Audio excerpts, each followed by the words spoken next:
Salve, my friends, and welcome back to another S.P.Q.R. Productions YouTube video. Today we are going to be looking at part 3 of the Roman Generals tier list. If you haven't already watched parts 1 and 2, do so now before you begin episode 3. Links will be in the description, and they are also up on my channel if you want to go directly there. But with that in mind, I suppose we should jump right into it. Our first general of the day is Gnaeus Pompey. He is a pretty obvious S tier in my opinion. I think I'm going to put him right between Agrippa and Marius. I think that seems like a pretty fair position to put him in. Just a little bit about him. He was an insanely successful general who effectively pacified the Roman East, and at the time was pretty much considered the greatest general in Rome up until when Julius Caesar became dictator and defeated him at the Battle of Pharsalus. I really don't want to go too in-depth with Pompey just because he's such an obvious S tier like some of the other figures on this list. So I think with all that in mind, we should move on to our next general, who is also a fantastic Roman general, Septimius Severus. I'm definitely going to put Severus A tier. I'm thinking we put him right between Agricola and Aemilianus. I think that seems like a fair spot. His first notable military action was in his deposing of Didius Julianus during the Year of the Five Emperors. It was after this that he became emperor, and while under his emperorship, his first major campaign was in Parthia, and it was somewhat successful. Some of his major military reforms and accomplishments that lived on in the later empire, well, not so much this one, but some of the others, he disbanded the Praetorian Guard and replaced it with 2 of his own legions, which is one of the reasons that the Severan dynasty was able to rule for such a long period of time after all this conflict that had occurred. Really, what it did is it effectively prevented the Praetorians from rising up and appointing a different family and a different household in the emperorship. Some of his other major reforms, he included, some of the other reforms he issued included stationing troops in the Italian peninsula for the first time, and he upped the wages of all soldiers, which is something that we begin to see later in the empire.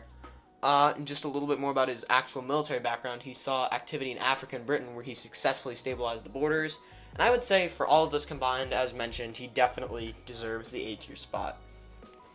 Alright, our next general, Sartorius. His first notable military achievement was his putting down of a revolt around Castulo, for which he was awarded a grass crown, which was a high military honor at the time. He fought during the Social War, and he had a large amount of success in addition to his fighting in the Social War during military operations in both Hispania and Africa. It was here that he utilized certain guerrilla warfare tactics that helped lead to his success in the regions, and he didn't focus so much on external conquest, but rather worked to stabilize the internal regions of the empire that were shaky at the time. And he demonstrated impressive generalship throughout this goal, and I would say for all of this, he wasn't as notable as some of the other generals we mentioned, such as Agricola, Aetius, and Aurelian, and I would honestly, I'm thinking we give him B tier, so I am going to put Sartorius, where are we going to put him? I'm thinking we put him below Antony. Alright, Stilicho. He was a very notable general and one of the last greats in the empire. After a series of events that both occurred due to his bidding and that of luck, he became the most powerful man in the empire. He demonstrated his great generalship through his campaigns in Gaul and those also in North Africa. He dealt with pretty much every major threat that there was in the empire at this time and had a great amount of victories and a very slim number of failures. I would definitely put him as an A tier general, especially because of the situation that he faced as he kind of began these conquests. So I think I'm going to put him above Lucullus, right there.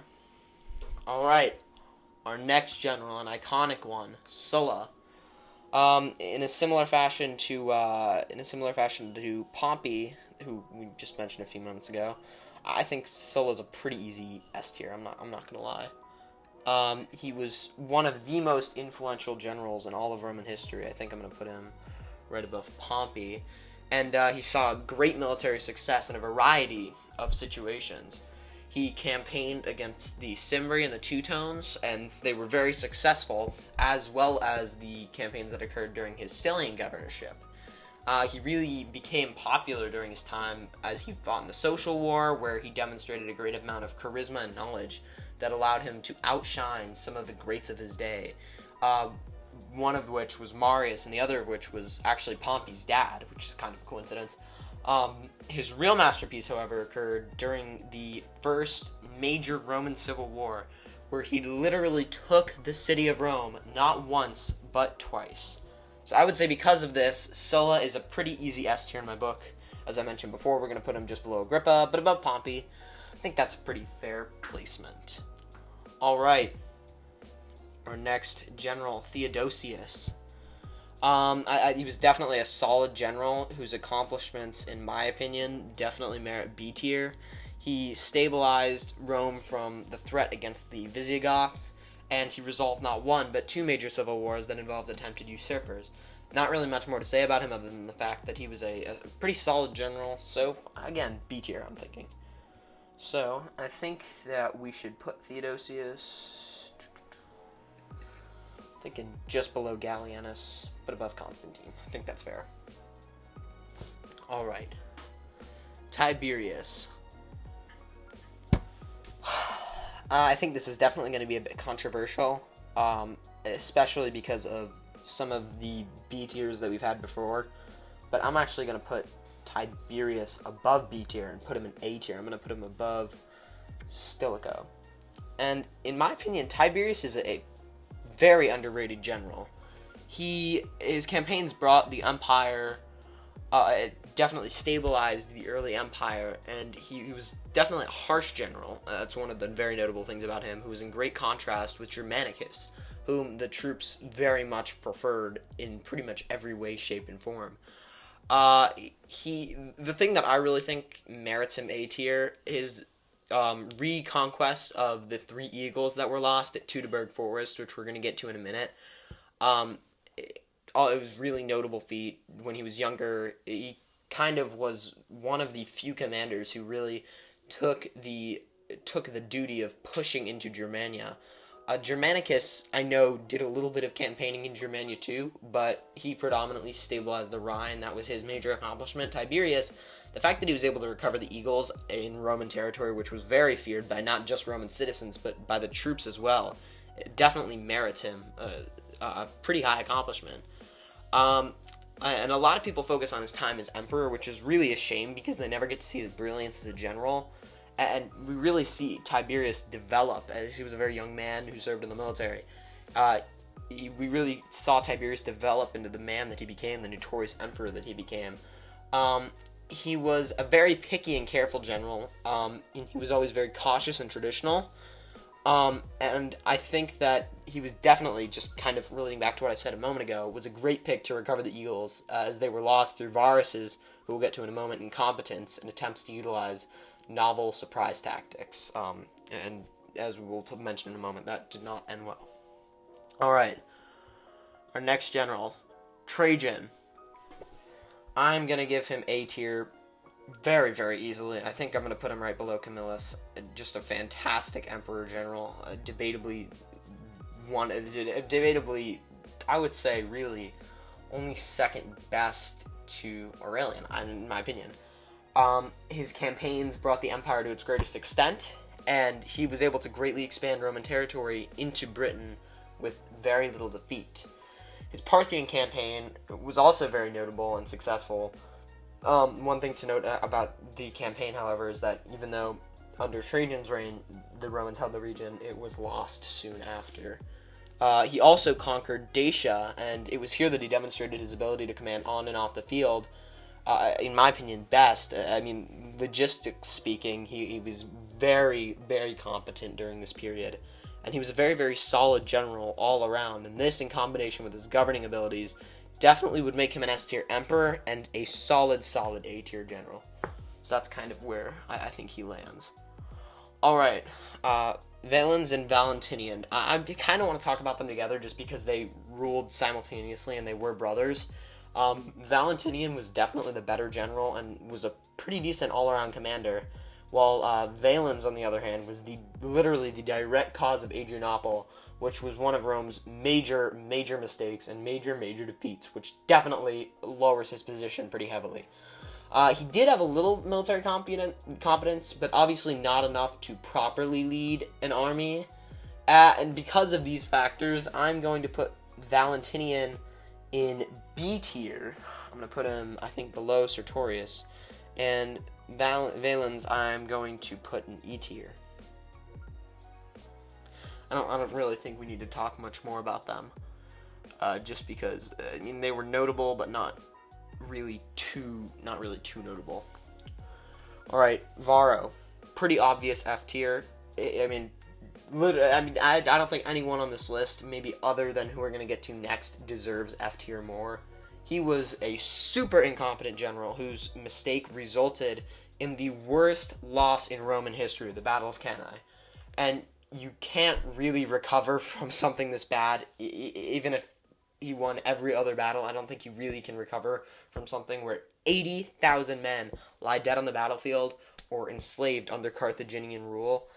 So tough luck to you, Varro. I'm going to put you right in F tier where you belong, below Capio. And, I normally would bash Varro more if we were just talking about him, but because of who we're getting to next, I don't really want to go too in-depth on him. Next up, my least favorite Roman commander of all time, Varus. No debate, bottom of the F tier. And for those of you that don't know, he was the cause of the disaster of Teutoburg Forest, which we talked about under Tiberius, where the Germans who were conspiring against the Romans under the commander Arminius essentially led the Romans into a trap, which resulted in the loss of 3 legions and 3 eagles in Germania, and it was absolutely devastating. Even though the loss wasn't as significant troop-wise as Cannae, it definitely demonstrated Varus' incompetence as a general and his all-around cockiness. And if you compare the two men, Varro and Varus, Varro, he was up against Hannibal. Hannibal, one of the greatest military commanders of all time. Varus was up against some Germans who had a pretty decent plan, but any half-decent commander would have been able to stop what had occurred. So, for his cowardice, after what happened to Teutoburg Forest, in addition to the incident beginning in itself, I'm definitely giving him the bottom of F tier. Quintus Varus, give me back my legions. Look that up. It's a quote by Augustus, one of my favorite in Roman history. And who is next? Vespasian, the last general on our tier list. I'm sad it's coming to an end, but we got a lot of good stuff to look forward to in the future. So I think this is a good way to end it. Vespasian. He was a pretty great general all around. Definitely A tier material in my opinion. I think I'm going to put Vespasian right above Majorian, right there.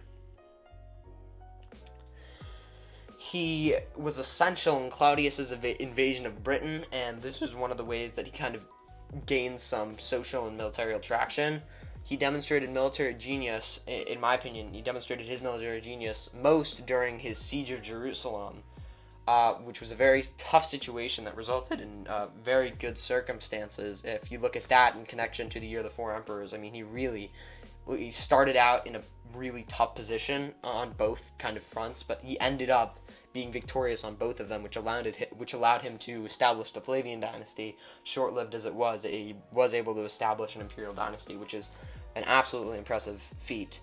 And finally, he completed some successful campaigns in Britain that secured him his legacy as a fantastic general. So, again, A tier because of this. And, I guess that is the end of our famous Roman generals tier list. I know this series was a long one, and I don't necessarily plan on doing anything this substantial in the near future. Maybe in a few months down the line, maybe in a few years down the line. I'm not really sure, depending on what you guys are thinking. But I hope you really enjoyed these episodes. They were a lot of fun to make. Please let me know what you thought about them in the comments below. I have a lot of fun stuff planned over the next few weeks, stuff that's in the works right now and should be coming out soon to you guys. So with all that in mind, I really hope you enjoyed, and I will see you again very, very soon.